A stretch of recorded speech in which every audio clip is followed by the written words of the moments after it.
de la ética global. La ética global no solo se basa en las experiencias vividas de la humanidad, sino ve en el presente y hacia el futuro. Una ética global no solo se preocupa por uno mismo o por otro ser humano, sino ahora la humanidad se preocupa por el lugar en donde vive y por todo lo que lo rodea.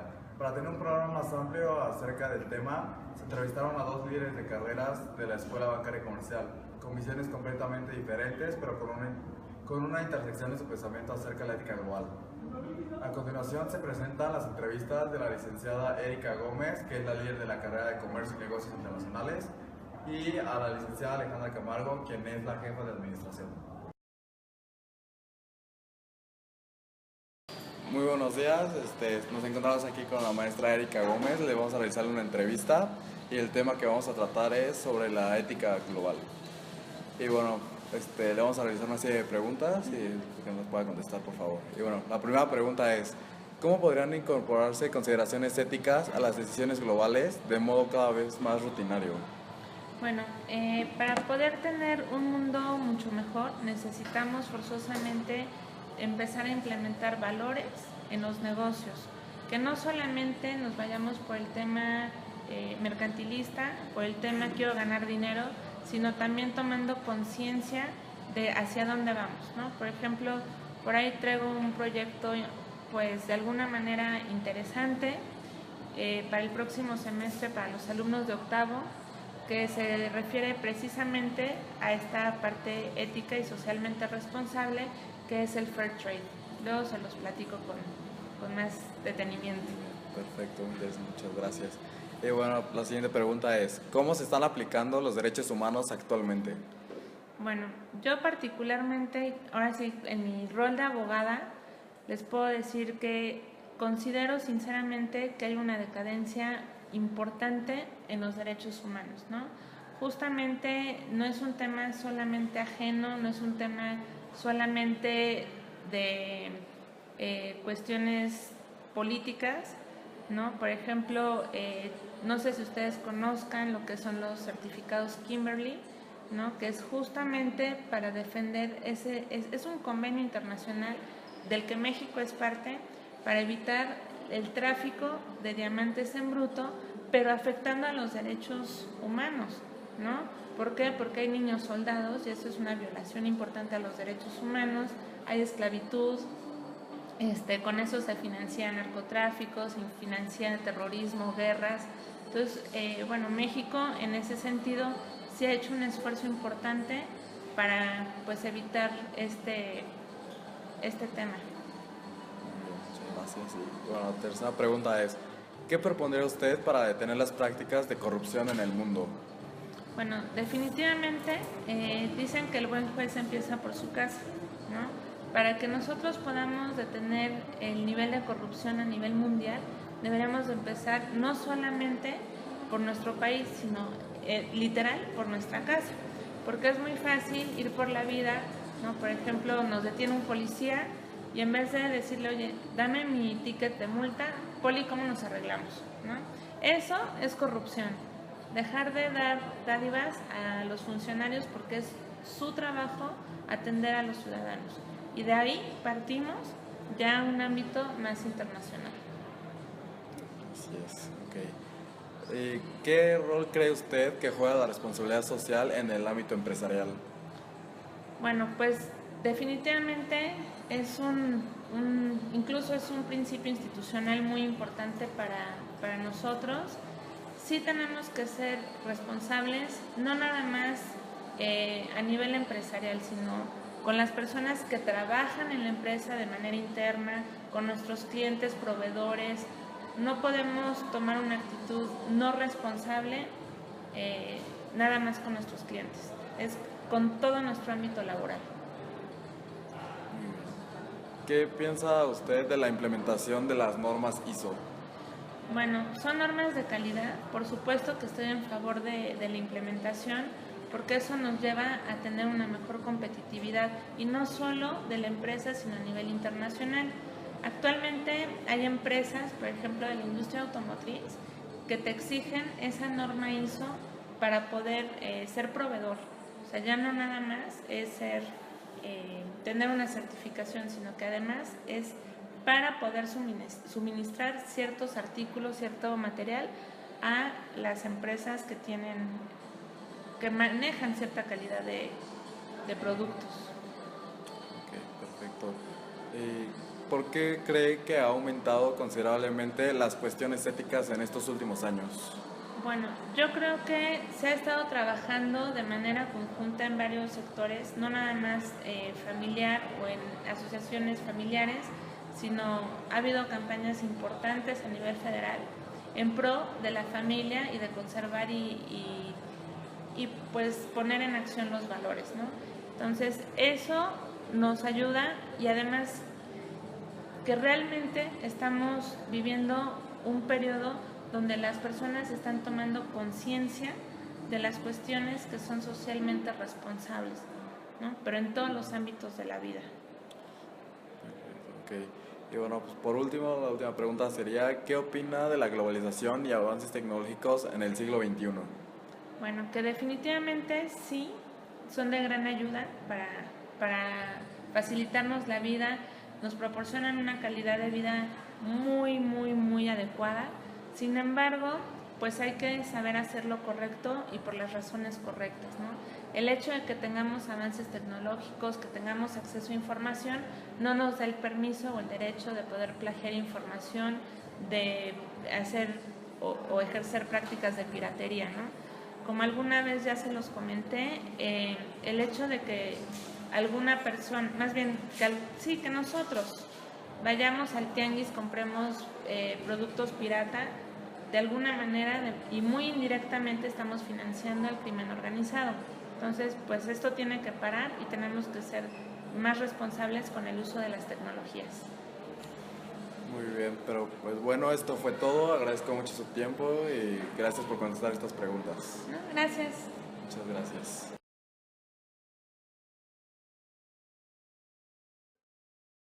Buenos días, Miss Buenos Alejandra. Estamos aquí porque le queremos realizar una entrevista. El tema es la ética global. Entonces queremos ver si nos puede contestar una serie de preguntas. Ok. Perfecto. Comencemos entonces. La Ok. primera es, ¿cómo podrían incorporarse consideraciones éticas a las decisiones globales de modo cada vez más rutinario? Bueno, yo creo que para que una práctica se vuelva rutinaria, se necesita que las mismas empresas, las mismas dependencias de gobierno implementen medidas que los obliguen a hacerlas rutinarias, ¿sí? ¿A qué me refiero con esto?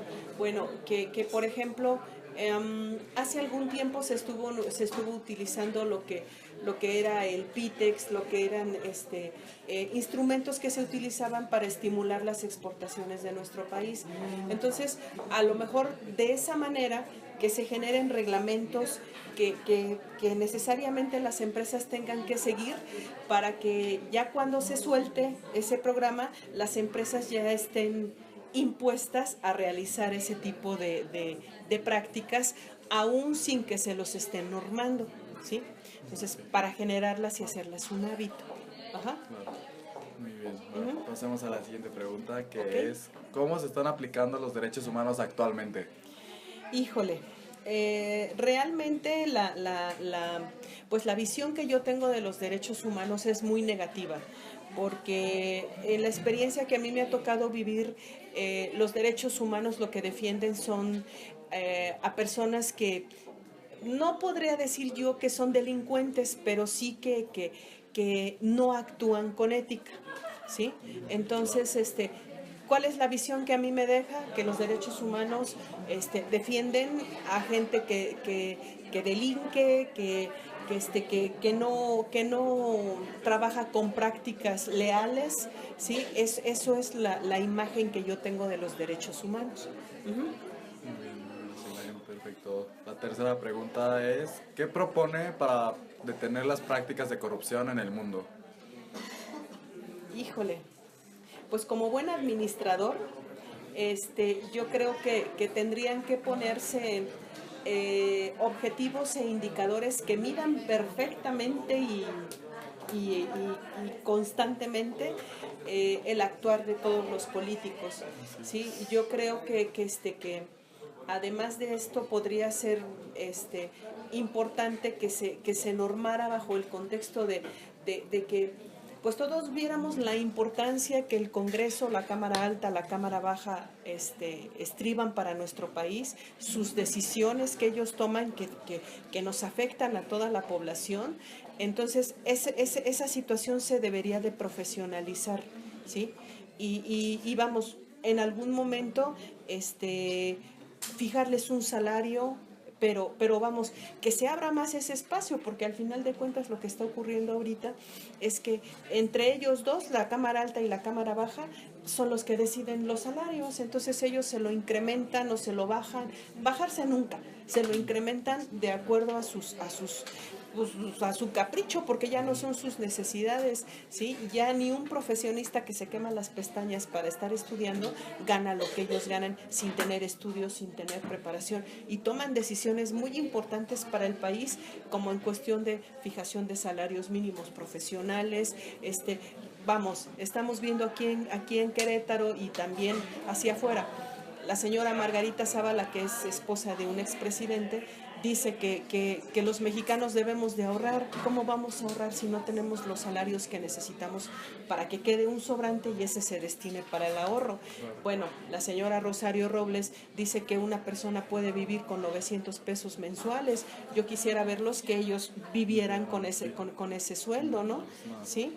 Cuando ellos reciben pensiones por todo, ayudas alimenticias por todo, ellos no pagan impuestos, no pagan gasolina, y nosotros sí. Entonces, realmente estamos viviendo en un ambiente de corrupción en donde nos tienen totalmente cercados, pues el poder legislativo, el poder ejecutivo, nos tienen totalmente amarrados de las manos. Pues sí, toda la razón. Muy bien. Y ahora, ¿qué rol cree usted que juega la responsabilidad social en el ámbito empresarial? Pues juega un rol muy importante, ¿sí? Porque desde el punto de vista que una empresa contrata mano de obra, desde ese momento ya se está jugando un papel muy importante. Realmente, si las empresas no generaran empleos, de nada nos sirven, ¿no? Entonces, juega un papel muy importante desde ese punto de vista. Ahora, hay empresas que ya han comenzado a implementar, sobre todo ahora con la existencia de normas de calidad, lo que es el cuidado ambiental. De alguna manera unas lo toman como mercadotecnia social, pero finalmente mercadotecnia social o no, pues está viendo de alguna manera interés por la parte de lo que nos rodea, ¿no? Sí, de ver que, por ejemplo, aquí la EBC a nosotros nos consideran la escuela verde, ¿sí? De todo el sistema EBC.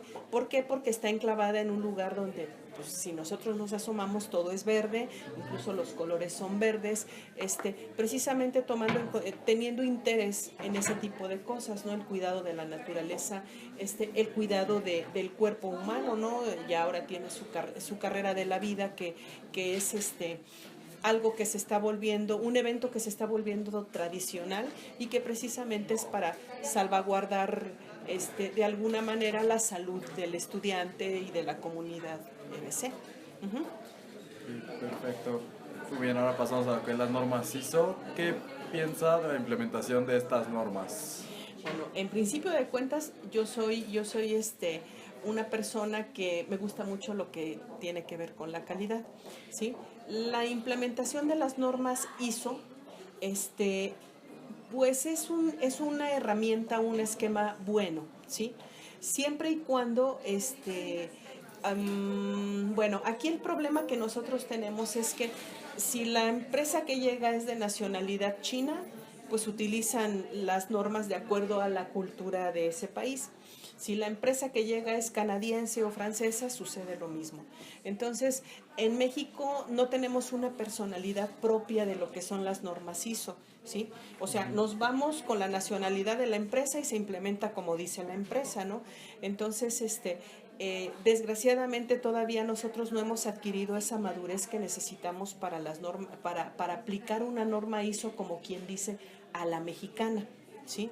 Entonces, la forma de implementar, a mí me ha tocado trabajar en escuelas yo llevo 20 años dando clases y por ende en escuelas, nos ha tocado de que, oye, mira, este documento me lo debiste haber firmado el 2 de febrero, yo sé que estamos a 18 de agosto, pero fírmamelo como si te lo hubiera entregado el 2 de febrero, ¿no? Entonces esto no es calidad. ¿Sí? Entonces, esas son las cosas que se deben de quitar y en México no hemos encontrado un esquema de normas ISO que sea a la mexicana. Adoptamos uno y otro y otro y otro, ¿sí? Sin que tengamos una personalidad propia. Sin embargo, las normas como tal son buenas porque ordenan el trabajo, ¿sí? Por ejemplo, nosotros aquí en la escuela estamos afiliados a FIMPES y ya ahorita acreditamos nuestra primer carrera con CASECA, que es la carrera de administración. Entonces, esto es que estamos formando una escuela con esquemas de calidad, ¿sí? Sin embargo, pues son normas que ahorita a la escuela le han funcionado muy bien, ¿sí? Es otro esquema, ¿no? No es tanto una empresa, sino es una escuela, ¿sí? Entonces, sí nos ha costado porque pues es hacer procedimientos, es dime lo que haces y pónmelo por escrito. Entonces, nos ha costado un poco de trabajo, pero ha sido un trabajo agradable porque al final de cuentas nos enseña a administrar en forma correcta una escuela. Así es. ¿Sí? Perfecto.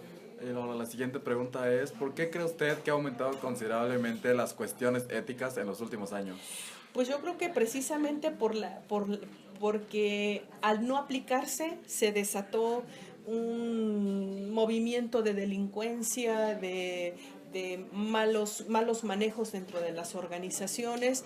Entonces, hoy en día ya es una necesidad el hecho de volver a ese camino de la ética, a ese camino de la honestidad, a ese camino en donde pues poco a poco y uno a uno tengamos que ir rescatando todas esas buenas prácticas que se tenían con anterioridad, ¿no?